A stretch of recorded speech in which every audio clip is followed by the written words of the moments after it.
Hello and welcome to this lecture. Today we are going to discuss synthetic corticosteroid and I am presenting one case. A 19-year-old man complained anorexia, fatigue, dizziness and weight loss of 8-month duration. The examining physician discovered postural hypotension and moderate vitiligo and obtains a routine blood test. She finds hyponatremia, hyperkalemia, and acidosis and suspect Addison disease. She performed a standard ACTH stimulation test, which reveals an insufficient plasma cortisol response compatible with primary adrenal insufficiency.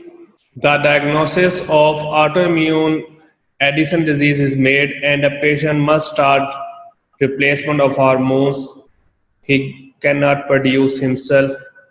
How should this patient can be treated? What precautions should be taken? So again, this is the case study of the deficiency of the hormone. So let's start with the discussion. So the patient should be placed on replacement oral hydrocortisone at 10 milligram per square meter of body surface and fludrocortisone at 75 microgram per day.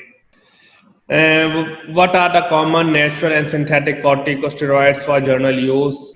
This is a table that shows you the list of glucocorticoids from short acting to intermediate acting to long acting and mineralocorticoids. For example, when we see the short acting glucocorticoids, we have hydrocortisone is the most commonly available drug and used for multiple purposes. Then we have cortisone, prednisolone, methylprednisolone, and meprednisone.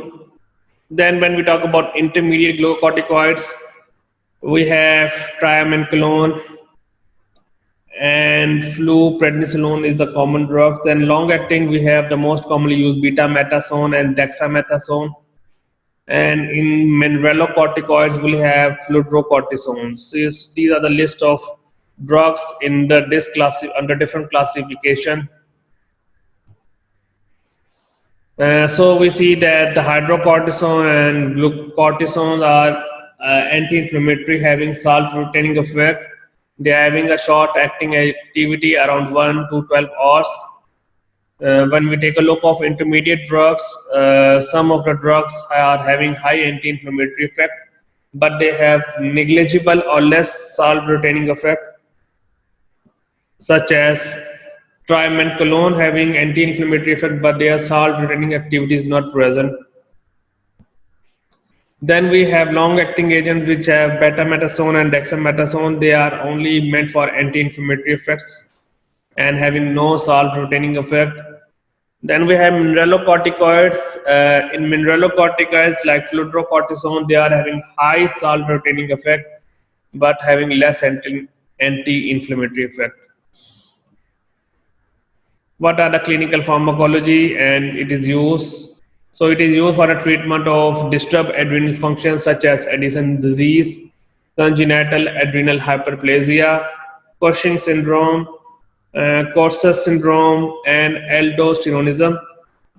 Corticosteroids and the stimulation of lung maturation in fetus, and for lung maturation in fetus, which is regulated by the fetal cortisol.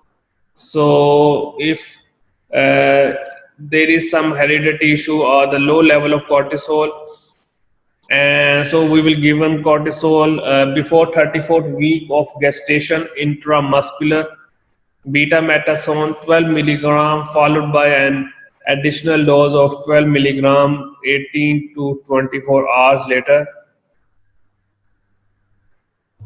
What are the functions or the pharmacological use of corticosteroids, especially non-adrenal disorders?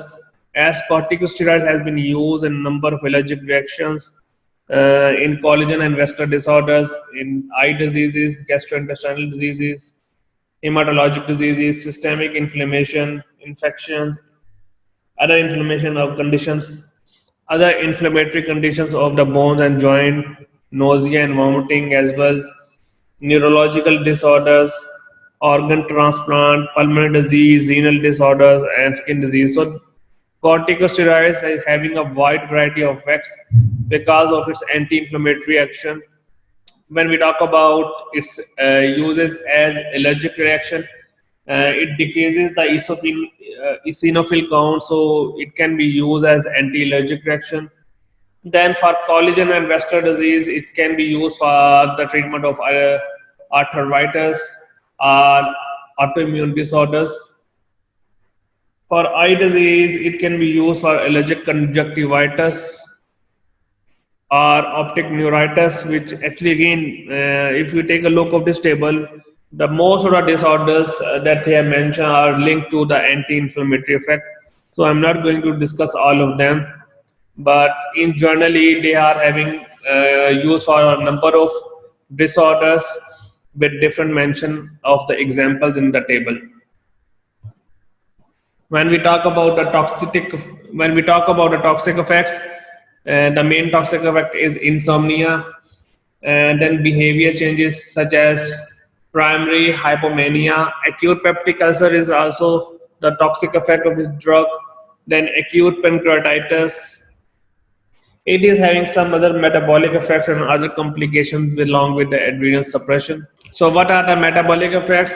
Metabolic effects are iatrogenic Cushing syndromes, the fat deposition, the increased growth of fine hairs, steroid-induced punctate acne, insomnia and increased appetite, and impaired wound healing, along with the increase of the insulin secretion. As increase of the insulin secretion is also one of the effects, metabolic effect of these drugs. This is a picture of punctate acne. The other complications are peptic ulcers, hypomaniac, acute psychosis, benign intracranial hypertension, and mineralocorticoid effects. It is also responsible for adrenal suppression, such as if it is used more than 2 weeks. So, if somebody is given corticosteroid, we cannot leave the drug, or immediately we cannot stop the drug. It must be stopped with slow decrease of the drug. Why? Because to maintain the elevated cortisol level.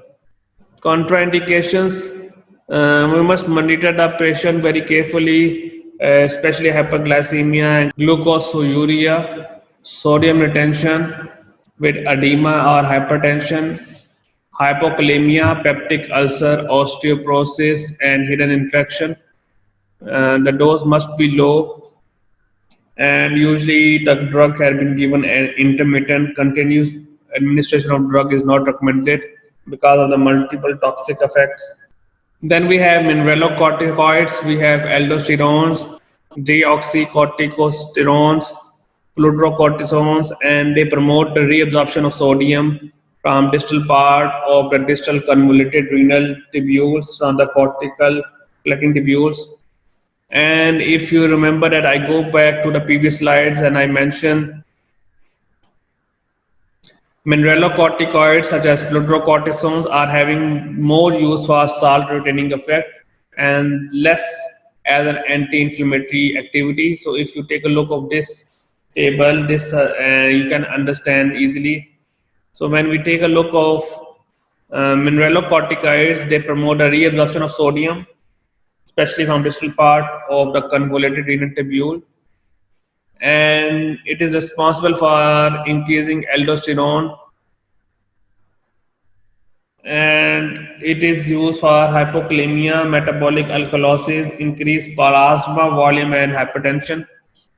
The increased production of aldosterone or the high use of mineralocorticoids can result in hypertension, hypokalemia, metabolic alkalosis, and increased plasma volume. Why it can cause hypertension? As we know that it promotes the reabsorption of sodium from distal part of the distal convoluted tubules, So by increasing the reabsorption, it can increase the hypertension, and by promoting the reabsorption of sodium, it can result in the low potassium level and metabolic alkalosis. Then we have deoxycorticosterones, which is a precursor for the synthesis of aldosterone and normally secreted around 200 microgram per day. Its half-life when injected into the human circulation is about 70 minutes. Preliminary estimate that the concentration of plasma is approximate 0.03 microgram per deciliter. The control of its secretion differ from aldosterones. In their secretion of deoxycorticosterone and is primarily under the control of adrenal corticotropic hormone. Although the response to ATCH is enhanced by the dietary sodium restriction due to adaptation, a low salt diet does not increase DOC concentration. A secretion of DOC may markedly increase in abnormal conditions such as adrenocortical carcinomas and congenital adrenal hyperplasia with reduced. Then next is fludrocortisone, which is a potent steroid for both glucocorticoids and mineralocorticoids, and zero point 0.1 milligram 2 to 7 times per week will be given. Having salt retaining activity used for the treatment of adrenocortical insufficiency associated with mineralocorticoid deficiencies. Let's discuss the commercially available preparations. So we have beta-metasone, and beta-metasone is used for allergic and inflammatory disorders, especially congenital adrenal hyperplasia. It is also used for parental. It can be given in the form of oral or parental, topical or cutaneous treatment, and it is also used for the treatment of psoriasis. Then we have budesonide, and budesonide we already discussed before that it is used in the treatment of asthma, allergic rhinitis, but it is used in autoimmune hepatitis. Then we have dexamethasone plus neomycin and polymyxin B, and it is used for the treatment of ocular inflammation suspected or confirmed with bacterial infection, in which each gram of ophthalmic ointment contain 0.1% dexamethasone, and along with neomycin sulfate, which having equivalent to 3.5 milligram, and then polymyxin B sulfate containing 1000 units, and it is used for the treatment of ocular inflammation. Then we have neomycin, dexamethasone, and acetic acid, and it is used for the treatment of otitis externa. Around one spray, which is equivalent to 60 milligram to affected ear. Continue treatment until 2 days after symptom has been disappeared. If there is no clinical symptoms or if there is no clinical improvement, discontinue. Then we have clotrimazole and hydrocortisone, and it is used for the treatment, especially inflammation of the fungal infection. And the treatment for adults is 1% cream. Apply on the or rub gently on the infected area or the affected area.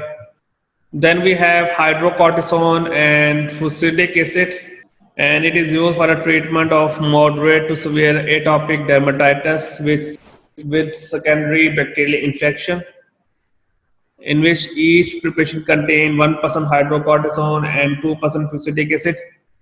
Then we have hydrocortisones and miconazoles,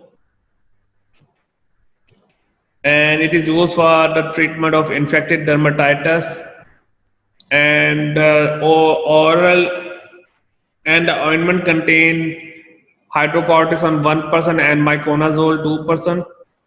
Apply on the affected area twice a day or 3 times a day. Rub gently until absorbed by the skin.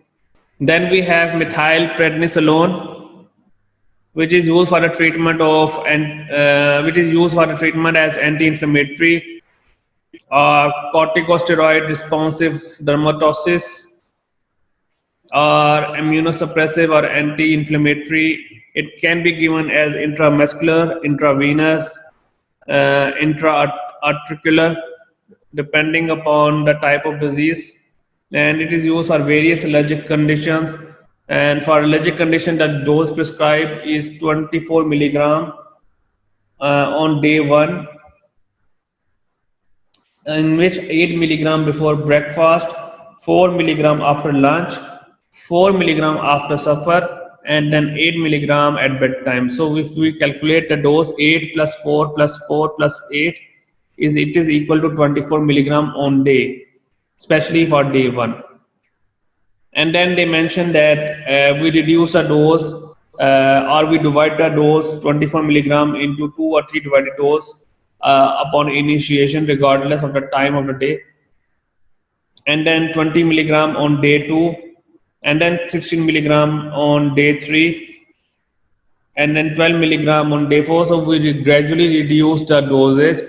Then we have prednisolone, which is used for the rheumatic arthritis or asthma. The dose for the treatment of rheumatic arthritis is 1 milligram per kg per day for 7 to 10 days, and thereafter reduce to 2.5 milligram daily after every 5 to 7 days. Then we have mineralocorticoids. Among them is fludrocortisone acetate. So thank you so much for today's lecture. Hope to see you again.